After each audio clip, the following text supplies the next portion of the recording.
Hello બચ્ચા party, કેમ છો બધા? મજામાં? Good morning all of you. ચાલો, લાસ્ટ ટાઈમ આપણે રેક્ટિફાયર વિશે જોયું હતું. રેક્ટિફાયરનું કામ શું? એસી વોલ્ટેજને ડીસી વોલ્ટેજમાં કન્વર્ટ કરવા. એસી વોલ્ટેજને ડીસી વોલ્ટેજમાં કન્વર્ટ કરવા. એસી વોલ્ટેજમાં મહત્તમ વેલ્યુ ઉપર બાજુ, નીચે, ઉપર નીચે, ઉપર નીચે બે બાજુ આવે. ડીસી કરંટ, ડાયરેક્ટ કરંટ એટલે એક દિશ પ્રવાહ, એક દિશ વોલ્ટેજ, એક જ દિશામાં મેક્સિમમ થવા જોઈએ. બરોબર ને? એસી સિગ્નલ આપણો જે હોય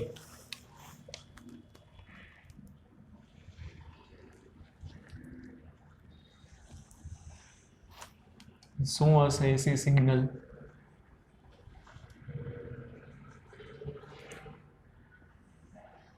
પ્લસ માઇનસ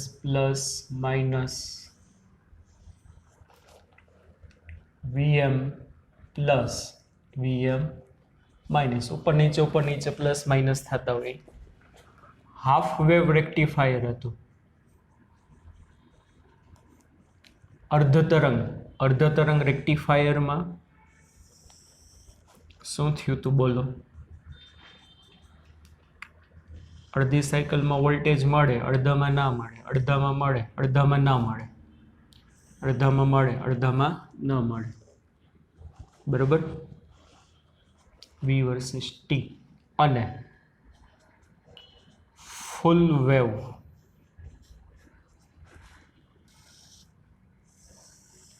માં શું થતું હતું?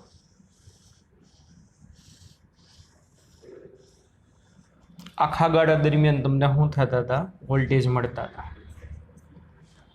એટલે એક વસ્તુ કરી નાખીએ રેક્ટિફાયરે કે ભાઈ વોલ્ટેજની મેક્સિમમ વેલ્યુ ઉપરની બાજુ જ છે. આમાં તો ઉપર +10, નીચે -10, ઉપર +10, નીચે -10, અથવા તો 5 વોલ્ટ હોય તો ઉપર 5 વોલ્ટ, નીચે -5, ઉપર 5, નીચે -5, ઉપર નીચે ફ્લક્ચ્યુએટ થાય. આમાં એક જ દિશા કરી નાખી છે, +10, +10, +10, +10, +10. પણ બીજી વસ્તુ બને છે શું? આમાં હજી એસી ઘટક હાજર છે. 0 થી 1 2 3 4 10, 10 થી 9 8 7 0, 0 થી 10, 10 થી 0, 0 થી 10, 10 થી. એટલે હજી તમે જોવો ને તો રેક્ટિફાયરે એક દિશ વોલ્ટેજ કરી નાખ્યા છે. પણ એક દિશ મતલબ શું?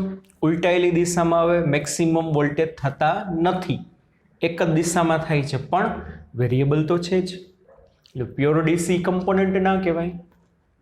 બરોબર? ડીસી માટે તો શું થવું જોઈએ બોલો? વોલ્ટેજ વિરુદ્ધ સમયનો આલેખ જોવો તો સમય સાથે વોલ્ટેજની વેલ્યુ બદલવી ના જોઈએ. ડીસી માટે આ રીતનું હોવું જોઈએ. આમાં તો 0 થી 10, 10 થી 0, 0 થી 10, 10 થી 0 એવું નથી. આપણા કોઈ પણ ઇલેક્ટ્રોનિક સાધન હોય ને,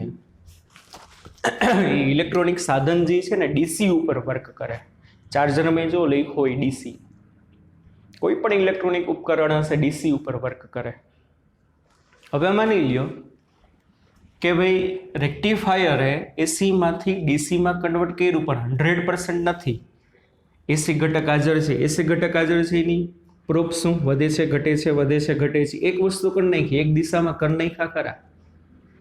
હવે જો તમે બારે બલ્બ જોડો ને, એટલે પહેલા વોલ્ટેજ વધશે, એટલે ધીમે ધીમે બલ્બ ગ્લો થાય. મેક્સિમમ વોલ્ટેજ થાય ત્યારે બલ્બ પૂરેપૂરી ઇન્ટેન્સિટી વાળો હશે. પાછા વોલ્ટેજ ઘટે એટલે કરંટ ઘટે, એટલે પાછો બલ્બ ગ્લો થયો. ગ્લો એટલે ટ્રિંગ ચમકતો હતો. બરોબર? પાછું ઘટે, વધે, એમ ના હાલે. બલ્બ એક સરખી ઇન્ટેન્સિટી આપવું જોઈએ. સમજાય છે કે નહીં? ચાર્જરમાં તમે મોબાઈલનું ચાર્જર કનેક્ટ કરશો તો વોલ્ટેજ વધ્યા, ચાર્જિંગ થાય, ડિસ્ચાર્જ, એમ ના હાલે. 100% શું થવું જોઈએ? આ રીતનું હોવું જોઈએ. કન્ટિન્યુ વોલ્ટેજ કન્ટિન્યુ હોવો જોઈએ. વોલ્ટેજ કન્ટિન્યુ એટલે કરંટ કન્ટિન્યુ. રેડિયો જોડશો રેડિયો હોય બરોબર, વોલ્ટેજ વધે એટલે અવાજ વધે, ટિંગ ટિંગ ટિંગ ટિંગ ટિંગ ટિંગ ટિંગ, પાછું ઘટે, વધે ઘટે વધે ઘટે વધે ઘટે વધે ઘટે, એમ નહીં, પ્યોર ડીસી હોવું જોઈએ. તો હજી તમારે પ્યોર ડીસીમાં કન્વર્ટ કરવા માટે રેક્ટિફાયરમાંથી જે બારે જે સિગ્નલ આવે ને એને હજી ફિલ્ટર કરવું પડે. ફિલ્ટર કરવા માટે આ ઘટક કાઢવા પડે. આ રીતનો આલેખ થઈ જવો જોઈએ. જો તો એના માટે શું કરે, ફિલ્ટર પરિપથનો ઉપયોગ થાય. શું થશે એના માટે વાલા બાળકો? ફિલ્ટર પરિપથનો ઉપયોગ. માની લ્યો આ આપણો શું છે, બ્લોક ડાયાગ્રામ દ્વારા આપણે જોઈએ, આ છે આપણું રેક્ટિફાયર.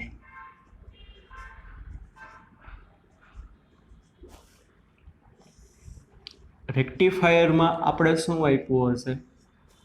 એસી સિગ્નલ આપ્યું હશે.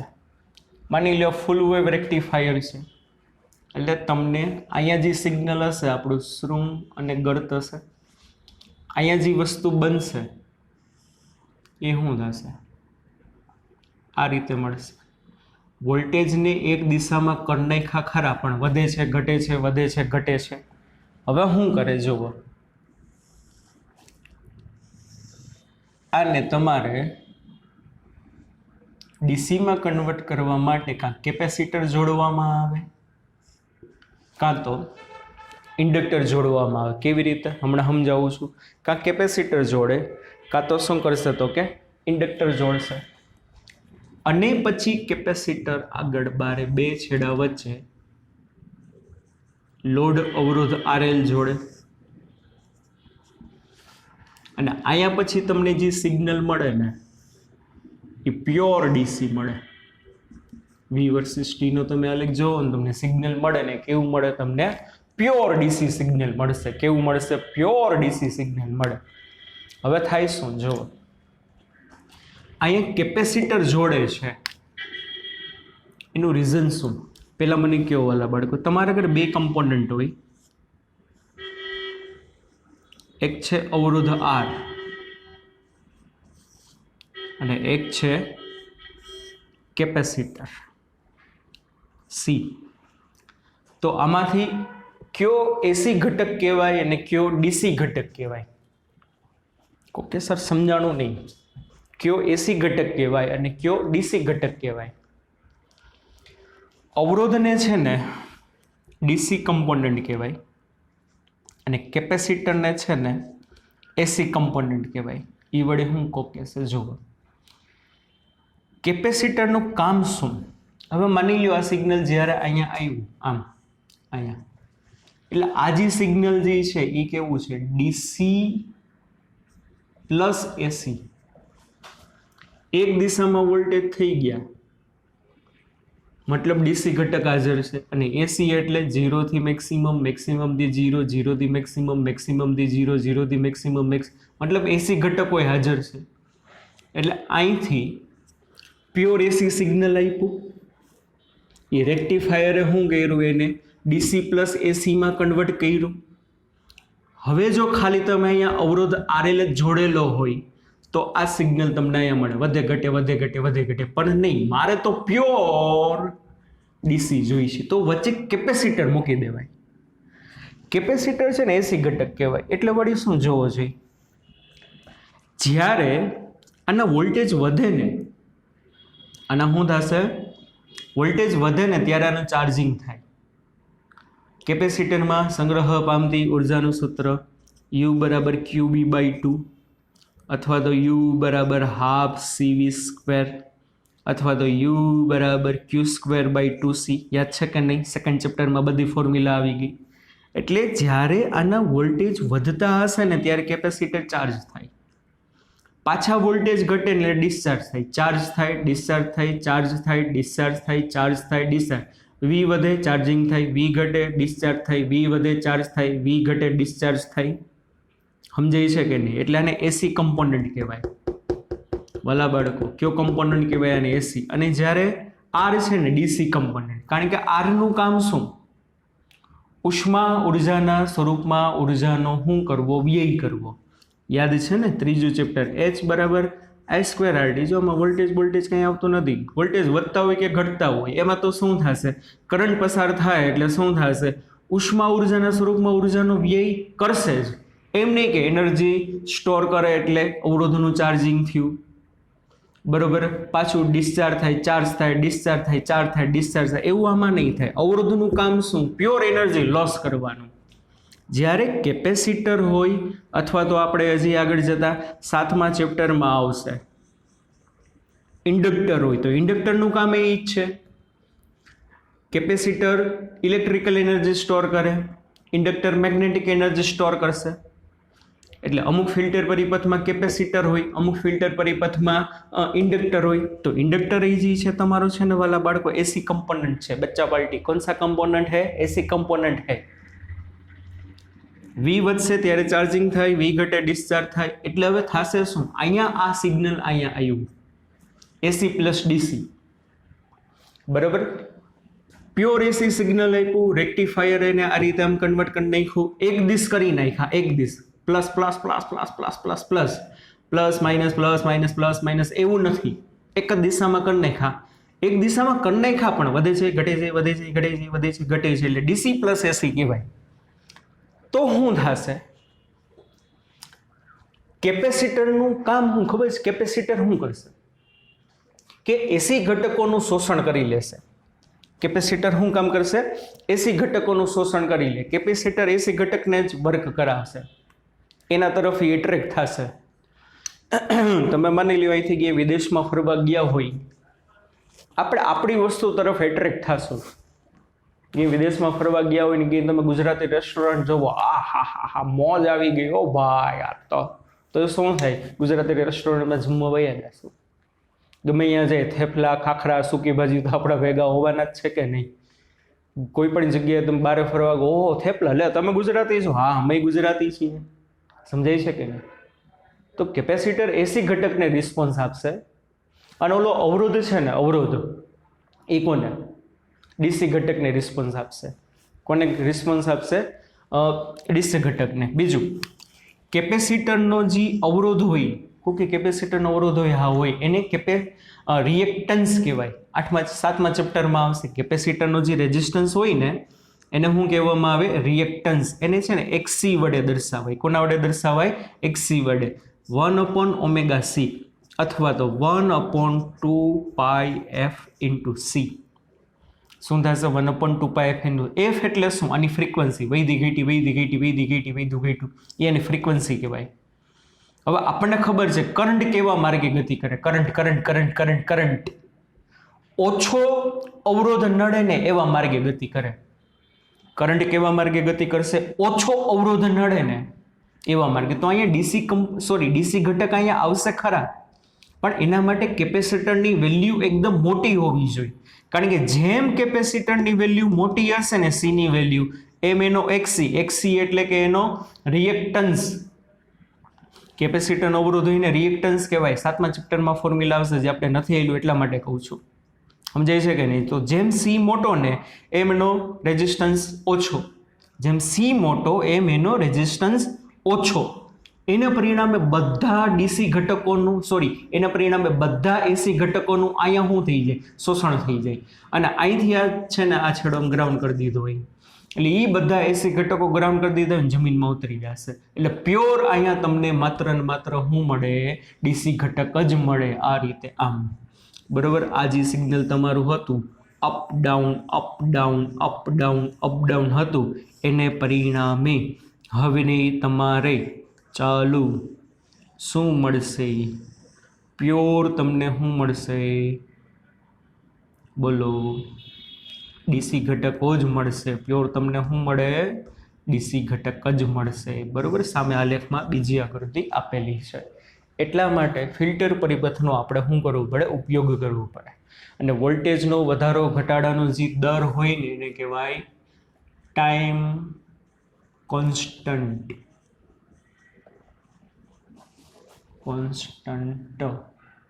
અને એનું સૂત્ર વાલા બાળકો છે આરસી, બરોબર. ટાઈમ કોન્સ્ટન્ટનું સૂત્ર શું છે? તો કે આરસી, અવરોધ ગુણ્યા સી, એટલે એનો શું કહેવાય? Time constant. એટલે આ થયો આપણો ફિલ્ટર પરિપથ. 2 માર્કમાં પ્રશ્ન પૂછાઈ શકે. કેટલા માર્કમાં? 2 પ્રશ્ન 2 માર્કમાં.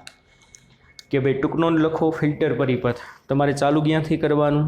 पेज नंबर 484 ऊपर छेल्लेथी बीजो पेरेग्राफ रेक्टिफायर थयेलो आउटपुट अर्ध साइन छे केवो छे तो के आखो साइन नथी आने आखुं साइन कहेवाय आने शुं कहेवाय अर्ध साइन मेळ्युं यांथी चालू करी ई पेरेग्राफ एनी नीचेनो पेरेग्राफ અને 485 ઉપર જે બે આકૃતિ આપી છે બે તમારે દોરવાની છે ઓકે બચ્ચા વલ્ટી ચાલો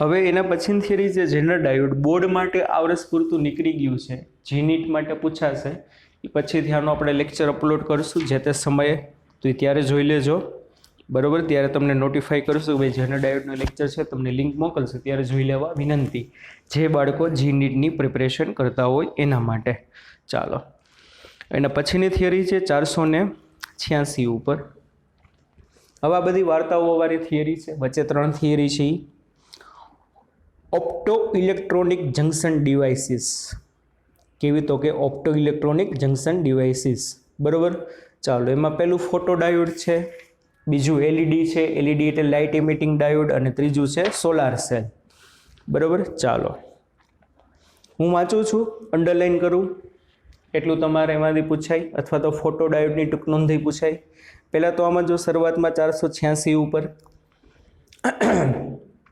અત્યાર સુધી આપણે એ જોયું કે આપેલા ઇલેક્ટ્રોનિક ઇનપુટ માટે અર્ધવાહક ડાયોડ કેવી રીતે કામ કરે બરાબર આ પરિચ્છેદમાં ડાયોડ વિશે કાંઈ જરૂરી છે નહીં ઓપ્ટો ઇલેક્ટ્રોનિક્સ ડિવાઇસીસના મેઇન 3 પ્રકાર છે ઓપ્ટિકલ પ્રકાશના સિગ્નલને પારખવા માટે ફોટો ડાયોડ અથવા તેને કહેવાય ફોટો ડિટેક્ટર્સ ऑप्टिकल सिग्नल मतलब प्रकाशना तरंगो केवा सिग्नल कहवाय प्रकाशना सूर्यप्रकाशना तरंगों ने शुं कहेवाय optical signal light emitting diode LED जे आपणे दिवाळीमां जे आपणे सुशोभનમાં આપણે મકાનને બધું આપણે ડેકોરેટ કરીએ એમાં શું હશે તો કે LED light emitting diode full form માં પૂછાય જે વિદ્યુત ઉર્જાનું શું કરે પ્રકાશ ઉર્જામાં રૂપાંતરણ કરે અને ત્રીજો છે ફોટોવોલ્ટિક ડિવાઇસીસ જે ऑप्टिकल लाइटना विकिरण ने विद्युत ऊर्जा में रूपांतरण करे सोलार सेल बधु डीप में जोवानुं छे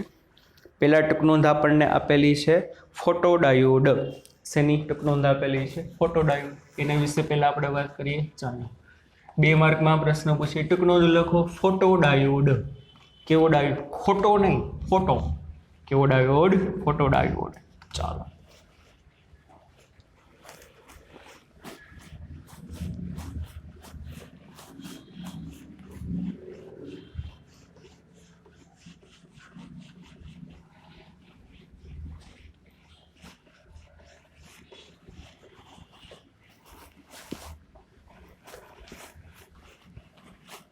तो वार्ता है पहला एनी बेसिक कार्यरचना समझाई दઉં हाउ टू वर्क एक पीएन जंक्शन डायोड होय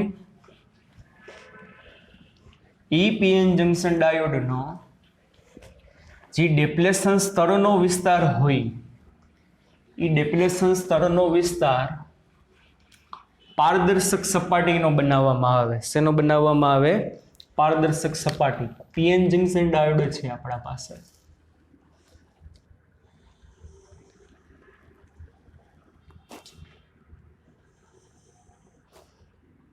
आ पी અને આ એન આવડું આ એનું જંક્શન આટલો આ જે વિસ્તાર છે એનું ડેપ્લેશન સ્તર કહેવાય યાદ છે ને વાલા બાળકો ચાલો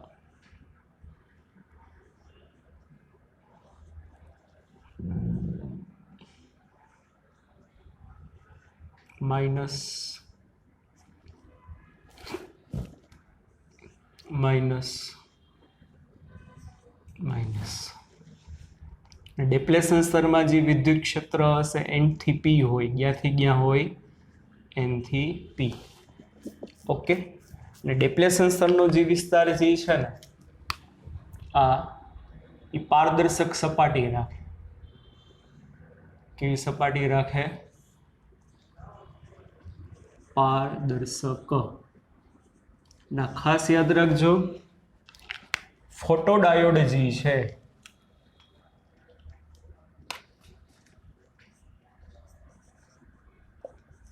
ફોટોડાયોડ હમણાં કહું એ હંમેશા રિવર્સ બાયસમાં જ હશે. એમસીક્યુમાં ઘણી વખત પૂછાણું છે ફોટોડાયોડ કેમાં વર્ક કરે તો કે રિવર્સ બાયસમાં, અને અહીંયા કંઈક અવરોધ જોડેલો હશે.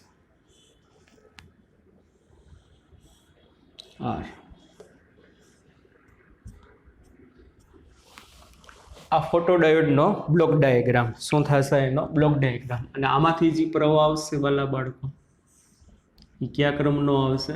માઇક્રો એમ્પિયરના ક્રમનો, કારણ કે રિવર્સ બાયસમાં વર્ક કરે. કેમાં કરે? રિવર્સ બાયસમાં. હવે ઉપરની સપાટી પારદર્શક રાખે એનું કારણ શું? અહીંથી માની લો તમે સૂર્યપ્રકાશ આપાત કરો, સૂર્યપ્રકાશના ફોટોનની ઉર્જા કેટલી હોય? E બરાબર HF હોય કે નહીં? સૂર્યપ્રકાશના 11મા ચેપ્ટરમાં બધું આવી ગયું છે. એના ફોટોનની એનર્જી કેટલી હશે? E બરાબર HF જેટલી. હવે શું થાય જુઓ, આ આપાત થયેલી ઉર્જા, આપાત થયેલી જે ઉર્જા છે ને એ ઉર્જા ડાયોડના સેમિકન્ડક્ટરના બેન્ડ ગેપની ઉર્જા જેટલી અથવા તો એના કરતાં વધુ હોય. બહારથી તમે એનર્જી આપો છો ફોટોડાયોડમાં, બરાબર, રિવર્સ બાયસમાં કરંટ ઓછો હોય પણ હજી આપણે થોડોક તમારે વધારવો છે, ઉપરની જે બારી છે પારદર્શક રાખો. એવું જરૂરી નથી સૂર્યપ્રકાશ જ આપાત કરો, ટોર્ચ લાઇટ રાખો તો પણ એ પ્રકાશ આપાત થવાનો છે. આવી ગઈ ફોટો ઇલેક્ટ્રિક અસર, યાદ છે ને બધું 11મા ચેપ્ટરમાં, હવે રિપીટ નથી કરતો હું, બરાબર. તો શું થાય? જ્યારે આપાત ઉર્જાનું મૂલ્ય બેન્ડ ગેપ ઉર્જાના મૂલ્ય કરતાં વધુ અથવા તો એના જેટલું હશે ને ત્યારે અહીંયા શું થાય? ભંગાણ સર્જાય, બંધ તૂટે. થશે કે નહીં? શું થશે? આવડો આ આર્સેનિકનો અણુ, આ AFO આર્સેનિક, આ AFO, આ શું હશે? એ ગઈ, આ ટ્રાયવેલેન્ટ, આ પેન્ટાવેલેન્ટ. અહીંયા સહસંયોજક બંધમાં બધા ઇલેક્ટ્રોન જકડાયેલા હશે. હવે બારેથી આપાત ઉર્જાનું મૂલ્ય જો તેની બેન્ડ ગેપની ઉર્જા એટલે સહસંયોજક બંધને તોડી શકે, એની એનર્જી ગેપ કહેવાય, એના કરતાં વધુ અથવા જેટલું હોય તો શું થાય? ડેપ્લેશન સ્તરના વિસ્તારમાં મોટે પાયે ભંગાણ સર્જાય. અને મોટે પાયે ભંગાણ સર્જાશે એને પરિણામે ડેપ્લેશન સ્તરના વિસ્તારમાં ઇલેક્ટ્રોન અને હોલના જોડકાઓ ઉત્પન્ન થાય. શું થશે? ઇલેક્ટ્રોન અને હોલના શું થશે? જોડકાઓ ઉત્પન્ન થશે. કેમ? શા માટે? કારણ કે પ્રકાશ આપાત કર્યો, પ્રકાશની ઉર્જા જે છે બેન્ડ ગેપની ઉર્જા કરતાં વધુ છે અથવા જેટલી છે, એને પરિણામે સહસંયોજક બંધમાં ભંગાણ સર્જાય. સહસંયોજક બંધમાં ભંગાણ સર્જાય એને પરિણામે શું થાય? ઇલેક્ટ્રોન અને હોલ પ્રોડ્યુસ થાય. હવે શું થશે? આ ઇલેક્ટ્રોન અને હોલ પ્રોડ્યુસ થયા ગયા ડેપ્લેશન સ્તરના વિસ્તારમાં. હવે આ બધા ઇલેક્ટ્રોન અને હોલ છે ને ગતિ કરશે. કઈ દિશામાં ગતિ કરશે? ઇલેક્ટ્રોન અને હોલ જો રિવર્સ બાયસ છે તો પરિણામી ક્ષેત્ર તો આમ જ હશે. તો ઇલેક્ટ્રોન બધા ક્ષેત્રની વિરુદ્ધ દિશામાં ગતિ કરે. તો ક્ષેત્ર છે N થી P, તો ઇલેક્ટ્રોન બધા P થી N, એટલે બધા ઇલેક્ટ્રોન છે ને બધા ઇલેક્ટ્રોન એ ક્યાં જશે? N વિભાગમાં જશે. બધા ઇલેક્ટ્રોન ક્યાં જશે? N વિભાગમાં. ને N વિભાગમાં જઈ અને સ્ટોર થાય. તો સામે બધા હોલ છે ક્ષેત્રની દિશામાં ગતિ કરે, એટલે બધા હોલ જે છે ને વાલા બાળકો કયા વિભાગમાં જાય? P વિભાગમાં સ્ટોર થશે. બધા ઇલેક્ટ્રોન N વિભાગમાં સ્ટોર થાય, બધા હોલ P વિભાગમાં સ્ટોર થશે. હાઉ ટુ વર્ક એ આપણે જોઈએ છીએ. પ્રકાશ આપાત કર્યો, પ્રકાશની ઉર્જા બેન્ડ ગેપની ઉર્જા કરતાં વધુ અથવા જેટલી હોય એટલે મોટે પાયે સહસંયોજક બંધમાં ભંગાણ સર્જાય. મોટે પાયે સહસંયોજક બંધમાં ભંગાણ સર્જાય એને પરિણામે શું થાય? બોલો, ઇલેક્ટ્રોન અને હોલ ઉત્પન્ન થાય. આ ઇલેક્ટ્રોન અને હોલ હવે કઈ દિશામાં ગતિ કરશે? જંકશનના ડેપ્લેશન સ્તરના ક્ષેત્ર ઉપર આધાર રાખે. ડેપ્લેશન સ્તરનું ક્ષેત્ર N થી P છે, એન થી પી છે તો ઇલેક્ટ્રોન બધા ક્ષેત્રની વિરુદ્ધમાં, એટલે ક્ષેત્ર આમ છે તો બધા ઇલેક્ટ્રોન એન વિભાગમાં જમા થાય. સામે બધા હોલ જે છે હોલ ક્યાં જમા થશે? પી વિભાગમાં જમા થશે. એટલે પી વિભાગમાં હોલની સંખ્યા વધી જશે, એન વિભાગમાં ઇલેક્ટ્રોનની સંખ્યા વધી જશે. અને જેવી તમે 12 સર્કિટ કમ્પ્લીટ કરો, અવરોધ જોડો, એટલે આ બધા વિદ્યુત ભારો શું કરે? ગતિ કરે. અને ગતિ કરે એને પરિણામે શું થશે? વિદ્યુત પ્રવાહ રચાય. શું રચાય? વિદ્યુત પ્રવાહ.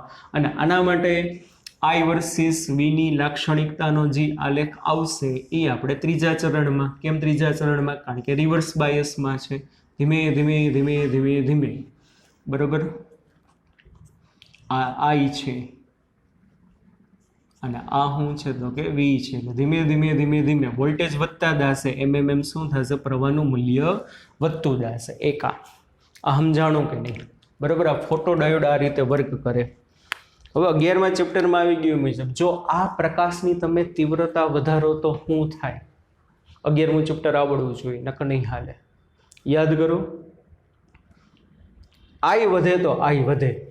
કોઈ પણ સપાટી ઉપર આપાત થયેલા પ્રકાશની તીવ્રતા તમે વધારો ને તો ફોટો ઇલેક્ટ્રોનની સંખ્યા વધે. યાદ છે કે નહીં? ભૂલી ગયા? I વધે તો I વધે, તીવ્રતા વધે તો પ્રવાહ વધશે. તો હવે હું કરું કે ભાઈ મેં I1 તીવ્રતા વાળો પ્રકાશ એના ઉપર આપાત કર્યો તો એની બદલે આ I1 તીવ્રતા વાળો હતો, એની બદલે હું વધુ તીવ્રતા વાળો પ્રકાશ આપાત કરું. તો વધુ તીવ્રતા વાળો પ્રકાશ આપાત કરું તો આમાં વધુ ભંગાણ સર્જાય. આમાં વધુ ભંગાણ સર્જાય તો આમાં વધુ ઇલેક્ટ્રોન ઉત્પન્ન થાય. આમાં 100 ઇલેક્ટ્રોન ઉત્પન્ન થતા તેની બદલે માની લ્યો 120 ઇલેક્ટ્રોન ઉત્પન્ન થાય. તો અહીંયા 120 જમા થાય તો પ્રવાહ 120 ને કારણે મળે. તો I1 ને બદલે I2 તીવ્રતા વાળા પ્રકાશ માટે શું થશે? પ્રવાહનું મૂલ્ય શું થઈ જશે? વધી જશે. આ તીવ્રતા છે. એક જ વોલ્ટેજ માટે માની લ્યો આ બિંદુ વોલ્ટેજ આટલા હતા ત્યારે પ્રવાહ આટલો હતો, પણ તીવ્રતા વધી તો વોલ્ટેજ ઈનો ઈ છે પણ પ્રવાહનું મૂલ્ય શું થઈ ગયું? વધી ગયું. હજી તમે તીવ્રતાનું મૂલ્ય વધારશો તો હજી પ્રવાહનું મૂલ્ય શું થતું જશે? વધતું જશે. તો ફોટો ડાયોડ પર આપાત થતા પ્રકાશની તીવ્રતા જેમ જેમ વધારતો જાશો તેમ તેમ તેમ ફોટો પ્રવાહનું મૂલ્ય શું થતું જશે? વધતું જશે. 11માનું ચેપ્ટર છે, સાવ સહેલું છે, આવડું જ જોઈએ. બરોબર. ચાલો, ફોટો ડાયોડ એક વિશેષ હેતુ માટે પીએન જંકશન ડાયોડ છે. Page number 487. ટૂંક નોંધ પૂછે તો બે આકૃતિ દોરવાની. તે પારદર્શક બારી ધરાવે છે જેમાંથી પ્રકાશ ડાયોડ પર પડી શકે છે. ફોટો પ્રવાહ કહેવાય આને. કેવો કહેવાય? ફોટો પ્રવાહ. અને ડાયોડ બેનું મિશ્રણ છે એટલે ફોટો ડાયોડ કહેવાય. તેને રિવર્સ બાયસમાં કાર્યાન્વિત કરાય છે. અંડરલાઈન કરો. ફોટો ડાયોડ એમસીક્યુમાં પૂછાય કેમાં વર્ક કરે? રિવર્સ બાયસમાં. જ્યારે ફોટો ડાયોડ પર સેમિકન્ડક્ટરના ઉર્જા તફાવત EG કરતાં, હમણાં સમજાયું એમ, વધુ ઉર્જા ધરાવતા HF ઉર્જાના પ્રકાશના ફોટોન આપાત કરવામાં આવે ત્યારે આ ફોટોનના શોષણને કારણે ઇલેક્ટ્રોન અને હોલના જોડકા ઉત્પન્ન થાય છે. ડાયોડ એવી રીતે બનાવવામાં આવે છે જેથી ઇલેક્ટ્રોન અને હોલના જોડકાઓ ડાયોડના ડેપ્લેશન સ્તરની નજીક ઉત્પન્ન થશે. બરોબર. જંકશનના વિદ્યુત ક્ષેત્રને કારણે ઇલેક્ટ્રોન અને હોલ ફરીથી સંયોજાય તે પહેલાં જુદા પડે છે. વિદ્યુત ક્ષેત્રની દિશા એવી હોય છે કે જેથી ઇલેક્ટ્રોન N બાજુ જાય, આ બધું સમજાયું, અને હોલ P બાજુ પહોંચે છે. ઇલેક્ટ્રોન N બાજુ ભેગા થાય, જ્યારે હોલ P બાજુ ભેગા થાય છે. એટલે અહીંયા ઇલેક્ટ્રોન ભેગા થયા, અહીંયા હોલ ભેગા થયા, એટલે કંઈક EMF પ્રોડ્યુસ થશે. આ નેગેટિવ એન્ડ, આ પોઝિટિવ એન્ડ. જ્યારે બાહ્ય લોડ અવરોધ જોડવામાં આવે ત્યારે વિદ્યુત પ્રવાહ વહે છે. ફોટો વિદ્યુત પ્રવાહનું મૂલ્ય આપાત પ્રકાશની તીવ્રતા ઉપર આધાર રાખે છે. 11મા ચેપ્ટરમાં આવતું જ. ફોટો વિદ્યુત પ્રવાહ આપાત પ્રકાશની તીવ્રતાના શું હોય? સમપ્રમાણમાં. જેમ તીવ્રતા વધશે એમ ફોટો ઇલેક્ટ્રિક પ્રવાહનું મૂલ્ય શું થતું જશે? વધતું જશે. જો રિવર્સ બાયસ આપવામાં આવ્યો હોય તો પ્રકાશની તીવ્રતાના ફેરફાર સાથે વિદ્યુત પ્રવાહના ફેરફાર જોવો સહેલો જ. બાજુમાં લેખ આપ્યો છે. આમ પ્રકાશના સિગ્નલોની પરખ કરવા માટે ફોટો ડાયોડનો ઉપયોગ ફોટો ડિટેક્ટર તરીકે પણ થાય છે. એક માર્કમાં પૂછે પ્રકાશના સિગ્નલની ઇન્ટેન્સિટી કેટલી છે માપવા માટે કોનું કામ તો કે ફોટો ડાયોડનું. બરાબર. ચાલો, સાવ સહેલી થિયરી, 2 માર્કમાં તમને ટૂંકનોંધ પૂછી શકે. પાછળ પેજ નંબર 488 ઉપર એલઈડી આપ્યું છે. હવે એમાં કંઈ જાજુ નથી, વાંચું છું. 2 માર્કમાં ટૂંકનોંધ પૂછાય અને એમસીક્યુ તો એમાંથી ઢગલું નીકળશે વાલા બાળકો. જુઓ, એલઈડીનું પહેલાં તો ફૂલ ફોર્મ જ પૂછાય. શું થશે? Light emitting diode. શું થશે? Light emitting diode. હાલો, તે વધારે પ્રમાણમાં ડોપિંગ ધરાવતું પીએન જંકશન છે. એ અંડરલાઇન કરો. લાઇટ ઇમિટિંગ ડાયોડ એલઈડીમાં વધારે પડતું ડોપિંગ એટલે અશુદ્ધિઓનું પ્રમાણ વધુ હોય. સામાન્ય ડાયોડ પીએન જંકશન ડાયોડમાં અશુદ્ધિનું જેટલું પ્રમાણ હોય એના કરતાં એલઈડીમાં અશુદ્ધિનું પ્રમાણ વધુ હશે. જે ફોરવર્ડ બાયસ દરમિયાન, એ અંડરલાઇન કરો. પ્રશ્ન પૂછે એલઈડી કયા બાયસમાં વર્ક કરે છે? ફોરવર્ડ બાયસમાં. ફોટો ડાયોડ રિવર્સ બાયસમાં. ઘણી વખત એમસીક્યુ પૂછાણા છે. બરાબર. એલઈડી ફોરવર્ડ બાયસ દરમિયાન સ્વતઃ વિકિરણનું ઉત્સર્જન કરે છે. એલઈડીમાંથી જે પ્રકાશ ઉર્જા ઉત્પન્ન થાય એના માટે બહારથી પ્રકાશ આપાત કરવો પડે ના, જસ્ટ સ્વિચ ઓન કરવી પડે. ડાયોડને પારદર્શક પડમાં રાખવામાં આવે છે જેથી દરેક ઉત્સર્જિત પ્રકાશ બહાર નીકળે કે નહીં. એલઈડીનું બહારનું આવરણ હોય એ કેવું હોય? પારદર્શક, જેથી કરીને અંદર જે પ્રકાશના તરંગો ઉત્પન્ન થયા એ શું થાય? બહાર આવે. બરાબર. ચાલો, જ્યારે ડાયોડને ફોરવર્ડ બાયસ આપવામાં આવે ત્યારે આ બધું આગળ આવી ગયું છે. ઇલેક્ટ્રોન એનથી પી તરફ જાય જ્યાં તે માઇનોરિટી વાહક બને, આગળ બધું આવી ગયું છે. અને હોલ પીથી એન તરફ જાય છે જ્યાં તેઓ માઇનોરિટી વાહકો છે. જંકશનની સીમા પાસે માઇનોરિટી વાહકોની સંખ્યા સંતુલન વખતની સંખ્યા કરતાં વધી જાય છે. આમ જંકશનની સીમા પાસે બે બાજુ વધારાના માઇનોરિટી વાહક હોય છે જેઓ જંકશન પાસેના મેજોરિટી વાહકો સાથે પુનઃસંયોજાય છે. આ પુનઃસંયોજન થતાં ફોટોનના રૂપમાં ઉર્જાનું શું થાય? ઉત્સર્જન થાય છે. બેન્ડ ગેપ જેટલી ઉર્જા કે તેનાથી સહેજ ઓછી ઉર્જા ધરાવતા ફોટોન, એ અંડરલાઇન કરો. એલઈડીમાં જે પ્રકાશ ઉત્પન્ન થાય પ્રકાશની ઉર્જા કેટલી હશે? બેન્ડ ગેપ જેટલી અથવા તો એના કરતાં સહેજ ઓછી ઉર્જા ઉત્પન્ન થાય છે. જ્યારે ડાયોડનો ફોરવર્ડ વિદ્યુત પ્રવાહ ઓછો હોય ત્યારે ઉત્સર્જિત પ્રકાશની તીવ્રતા પણ ઓછી હોય છે. એ અંડરલાઇન કરો. જેમ ફોરવર્ડ પ્રવાહ વધે તેમ પ્રકાશની તીવ્રતા વધે છે અને એક મહત્તમ મૂલ્ય સુધી પહોંચે છે. ફોરવર્ડ પ્રવાહને હજી પણ વધારાના પ્રકાશની તીવ્રતા ઘટે છે. એલઈડીને એટલો બાયસ આપવામાં આવે કે જેથી પ્રકાશ ઉત્સર્જન ક્ષમતા કેવી મળે? મહત્તમ. બાયસ એટલે બારેથી વોલ્ટેજ આપવામાં આવે. હવે એના જુદા જુદા પ્રકાર છે. એલઈડીની V વર્સિસ Iની લાક્ષણિકતા સિલિકોન જંકશનના ડાયોડ જેવી ફોરવર્ડ બાયસ માટે હતું, એ જેનો આલેખ મળશે. બરોબર.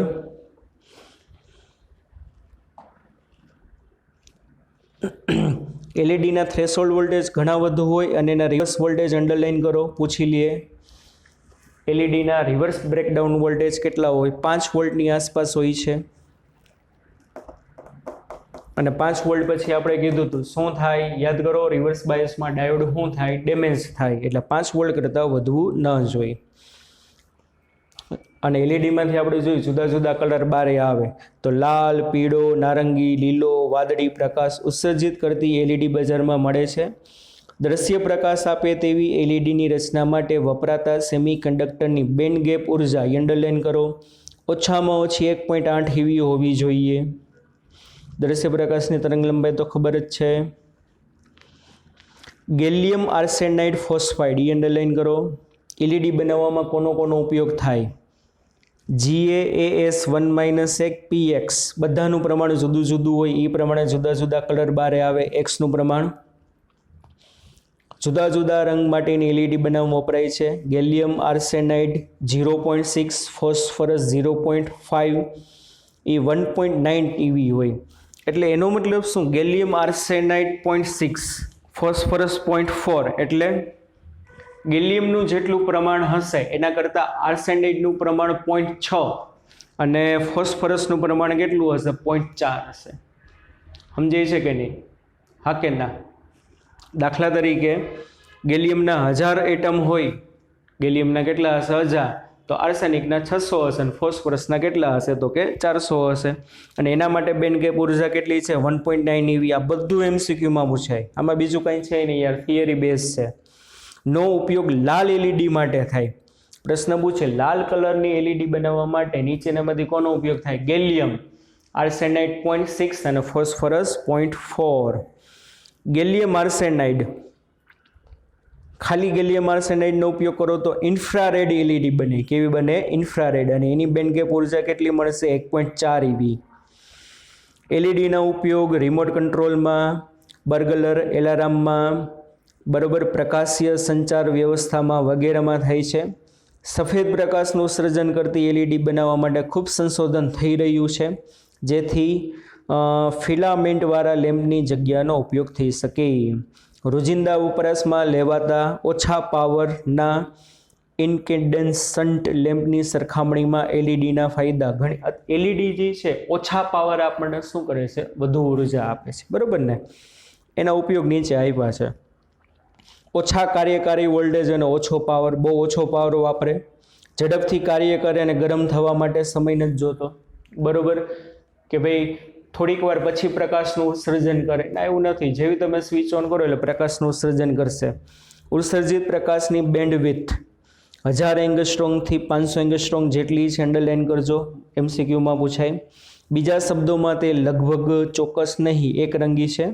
લાંબુ આયુષ્ય અને મજબૂત ઝડપી ચાલુ બંધ થવાની ક્ષમતા. ટૂંકનોન પૂછે તમને ખાલી 2 માર્કમાં, ટૂંકનોન લખો LED, બરાબર? આજના લેક્ચરમાં ચાલો આટલું રાખશું, બાકી નેક્સ્ટ લેક્ચરમાં સોલાર સેલ જોશું, દાખલા જોશું, બરાબર? બચ્ચા પલટી. ત્યાં લગી bye bye, take care, C you, ધ્યાન રાખજો.